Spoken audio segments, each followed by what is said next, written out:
খুব সুন্দর অসাধারণ একটি প্লেস। এটা হচ্ছে নাপোলিতে। আমি জানি না আমার ভিডিওগুলা নাপোলিতে যারা আছেন তারা দেখেন কি না। যদি আমার ভিডিওগুলো আপনাদের চোখে পড়ে তো অবশ্যই এই জায়গাটা ভিজিট করে যাবেন। এটা হচ্ছে নাপোলি সেন্টার থেকে একটু দূরে,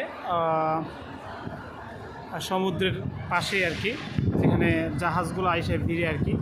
আলপস খুব সুন্দর একটা জায়গা, খুব অসাধারণ একটা জায়গা। চাইলে এখানে আইসা ভিজিট করতে পারেন।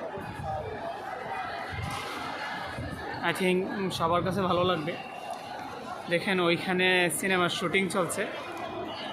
এখানে মনে হয় তারা মানে নাটক বা অথবা সিনেমা এখানে শুটিং চলছে, তো শুটিং করতে পাশে একটা কবুতর আছে মাশাআল্লাহ। খুব সুন্দর একটা জায়গা, ঘুরতে আসতে পারেন, সুন্দর লাগবে আসলে।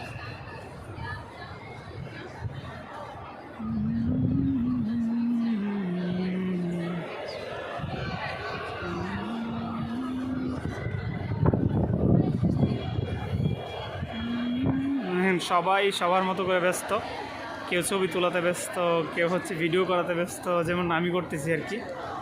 এই যে এখানে পুলিশ পাহারা আছে, সিকিউরিটি গার্ড আছে। ইতালি আসলে মানে অনেকের স্বপ্নের দেশ, তো ইতালি আসলে রহস্যময় একটা দেশ, খুব সুন্দর দেশ বলতে পারেন। কারণ ইতালির সাথে আমরা বাংলাদেশিরা বিশেষ করে ইউরোপ বলতে ইতালিই বুঝি। সুতরাং ইতালির সাথে অন্যান্য ইউরোপ কান্ট্রিগুলোর তুলনা করলে আসলে ভুল হবে, বোকামি হবে আর কি।